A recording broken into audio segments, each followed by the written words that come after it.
అక్కడ వరదల్లో కొట్టుకుపోయి వాళ్ళు ఇబ్బందులు పడతాంటే నీ గొడవ నీ భార్య గొడవ వాళ్ళకెందురా బాబు?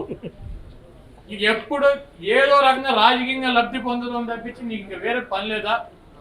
అక్కడ 50 మంది చనిపోయి ఉండడానికి ఇల్లు లేక తినడానికి తిండి లేక అలో లక్షణ అని చెప్పి వాళ్ళు ఏడుస్తుంటే వాళ్ళ దగ్గరికి వెళ్ళి నీ నీ నీ బాధ ఏంటి? నువ్వేమి నిన్న తిరిగావు, మొన్న తిరిగావు, ఈ రోజు తిరుగుతున్నావు, నీ దృష్టికి ఏమొచ్చినాయి? అక్కడ పరిష్కారం కావాల్సిన ఏమున్నాయి? తక్షణం ప్రభుత్వానికి మీడియా ద్వారా తెలియజేయి, పలానా ఊరు వెళ్ళాను నేను, పలానా సమస్య ఉంది, ఈ సమస్యను ఇమీడియట్ గా పరిష్కరించమని చెప్పి అక్కడ ఉన్నటువంటి ప్రతిపక్ష నాయకుడికి అధికారులతో మాట్లాడు. లేకపోతే మాకు చెప్తే మాకు చెప్పు, మాకు చెప్పడం నీకు ఇష్టం లేకపోతే మీడియా ద్వారా మాకు చెప్పు, ఎక్కడ ఏ సమస్య ఉందో నువ్వేం గుర్తించావు, ఇప్పుడు తక్షణం ఏం చేయాలి, దీర్ఘకాలికం ఏం చేయాలో చెప్పు. నీకు 70 ఏళ్ళ వయసు ఉంది, 40 ఏళ్ళు అనుభవం ఉందన్నా 2-3 టీఎంసీలు పట్టేటువంటి వాటర్ స్టోరేజ్ ట్యాంకులోకి 32 టీఎంసీలు 6 గంటల్లో వస్తే గేట్లు కొట్టుకుపోవా? ఎవడు ఆపుతాడు నీళ్లు? ఆపగలిగినటువంటి శక్తి ఉంటుందా ప్రళయాన్ని? 6 గంటల్లో 32 టీఎంసీలు వాటర్ వచ్చింది. ఎంత ఆ బ్యారేజ్ కెపాసిటీ? ఎంత? 2 టీఎంసీల కెపాసిటీ ఉన్నటువంటి బ్యారేజీలోకి, 5 గేట్లు ఉన్నటువంటి బ్యారేజీలోకి 32 టీఎంసీలు వాటర్ వస్తే 6 గంటల్లో 32 టీఎంసీలు వాటర్ ఏ రకంగా పంపిస్తారు? 32 టీఎంసీలు వాటర్ అంటే కృష్ణా బ్యారేజీకి 74 గేట్లు ఉంటే 2 రోజులు వెళ్తాయి 32 టీఎంసీలు వాటర్. 74 గేట్లు ఎత్తితే 32 టీఎంసీలు వాటర్ 48 గంటలు వెళ్తాయి. 6 గంటల్లో 32 టీఎంసీలు వాటర్ 5 గేట్ల నుంచి ఏ రకంగా వెళ్ళిపోతాయి? గేటు మానవ తప్పితం. పైనుంచి వాటర్ జగన్మోహన్ రెడ్డి గారు పోసాడా? ఎన్ని గంటల్లో వచ్చినాయి? ఎన్ని గంటల్లో లేచిపోయింది? రాత్రి 12ంటికి మొదలెడితే పొద్దున్న 6ంటికి డ్యామ్ కొట్టుకుపోయింది. సిగ్గు శరం లేదు, వయసు వచ్చింది, బుద్ధిరాల.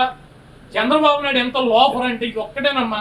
నువ్వేమి నిన్న తిరిగావు, మొన్న తిరిగావు, ఈ రోజు తిరుగుతున్నావు, నీ దృష్టికి ఏమొచ్చినాయి? అక్కడ పరిష్కారం కావాల్సిన ఏమున్నాయి? తక్షణం ప్రభుత్వానికి మీడియా ద్వారా తెలియజేయి, పలానా ఊరు వెళ్ళాను నేను, పలానా సమస్య ఉంది, ఈ సమస్యను ఇమీడియట్ గా పరిష్కరించమని చెప్పి అక్కడ ఉన్నటువంటి ప్రతిపక్ష నాయకుడికి అధికారులతో మాట్లాడు.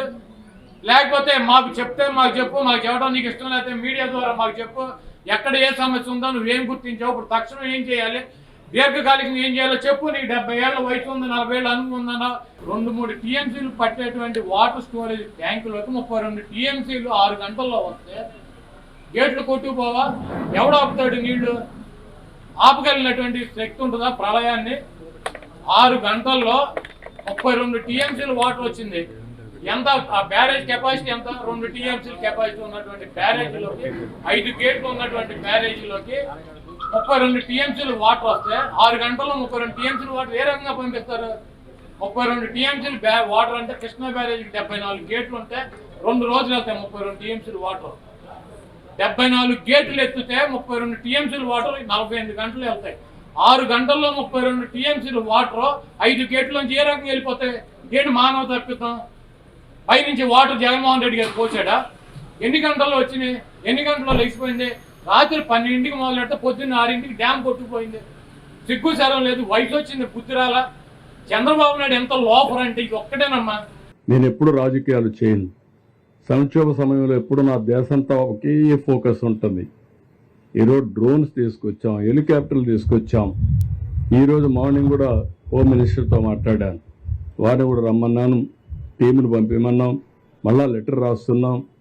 అన్ని విధాల మేము చేయాల్సిన పనులన్నీ చేస్తామంటే ఈ రాక్షస మూక ఎక్కడికెక్కడ అడ్డం వేయడం, ఇష్టానుసారంగా ప్రవర్తించడం, డిస్టర్బ్ చేయడం, ప్రజల్ని మభ్యపెట్టడం, ప్రజల్ని భయభ్రాంతులను చేయడం, ఇది వీళ్ళు చేసే పని.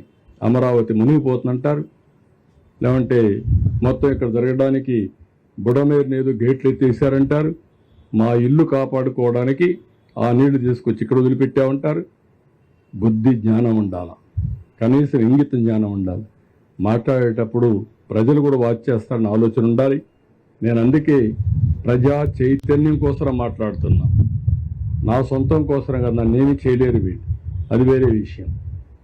ఈ రాష్ట్రం ఏమవుతుంది ఇలాంటి దుర్మార్గుల వల్ల? కష్టాల్లో ఉన్నప్పుడు సానుభూతి చూపించకుండా విషాన్ని జిమ్మే వాళ్ళని ఏమనాలి? ఎందుకు ఇలాంటి పైశాచిక ఆనందాన్ని పొందుతున్నారు నాకైతే అర్థం కావడం లేదు. అందుకే చాలా స్పష్టంగా ఖండిస్తున్నా.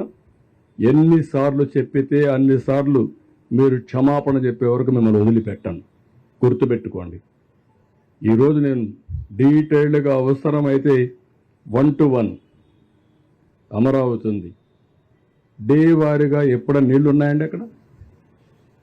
మాస్కింగ్ ఆఫీస్ చూశారు మీరు ఎవరు?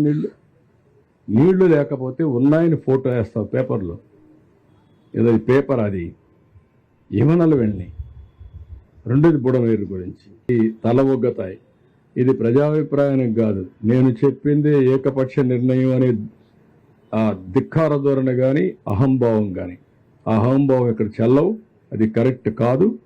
నీ ఒక్క వ్యక్తి వల్ల, ఒక వ్యక్తి అసమర్థత వల్ల ఇన్ని లక్షల మంది బాధపడితే, ఇంకొక పక్క నేచర్ కూడా కలిసి రాకపోతే విక్కరించే విధంగా మాట్లాడడం దుర్మార్గమైన కార్యక్రమం. దాన్ని ఏమాత్రం కూడా ఉపేక్షించాం. చరిత్రలో ఎప్పుడూ పడని వర్షాలు పడ్డాయి. 37 సెంటీమీటర్ల వర్షపాతం ఎప్పుడన్నా విన్నారా మీరు? ఒక ప్రాంతంలో, ఒక జిల్లాలో 37 సెంటీమీటర్ల వర్షపాతం పడడం.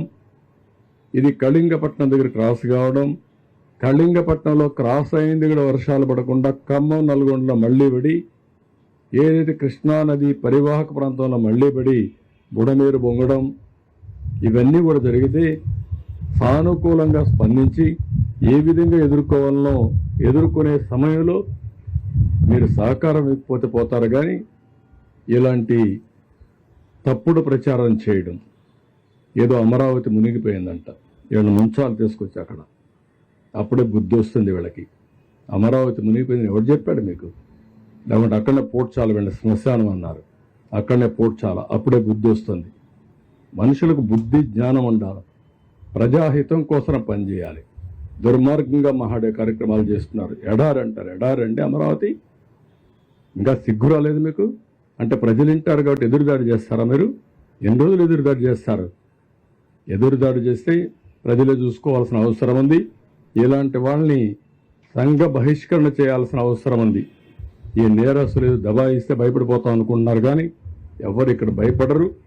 ఈరోజు కూడా పేపర్లో చూస్తున్నాం, ఒక యజ్ఞం మారిగా ప్రజలను కాపాడడానికి మేము ప్రయత్నం చేస్తూ ఉంటే ఒక రాక్షసుల మారిగా విధ్వంసాన్ని సృష్టిస్తున్నారు.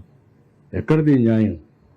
మేము ఒక పక్కన ప్రజల కోసం ముందుకు పోవాలన్నా, ఇంకొక పక్కన వీళ్ళు చేసే తప్పుడు ప్రచారాన్ని ఖండిస్తూ కూర్చోవాలన్నా? ఈరోజు మళ్ళీ వర్షం పడిందంటే మేము భయపడుతున్నాం.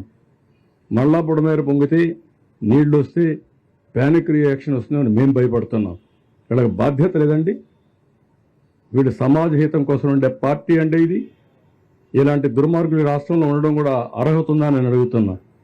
ఎక్కడో ఉండేవాళ్ళు సినిమా యాక్టర్లు వస్తున్నారు, పారిశ్రామికవేత్తలు వస్తున్నారు, మామూలు వ్యక్తులు వచ్చి మీరు కష్టపడుతున్నారు, మేము కూడా మా డొనేషన్లు ఇస్తామని చెప్పి సంఘీభావాన్ని తెలియజేయడమే కాకుండా ఆర్థిక సహాయం చేస్తున్నారు.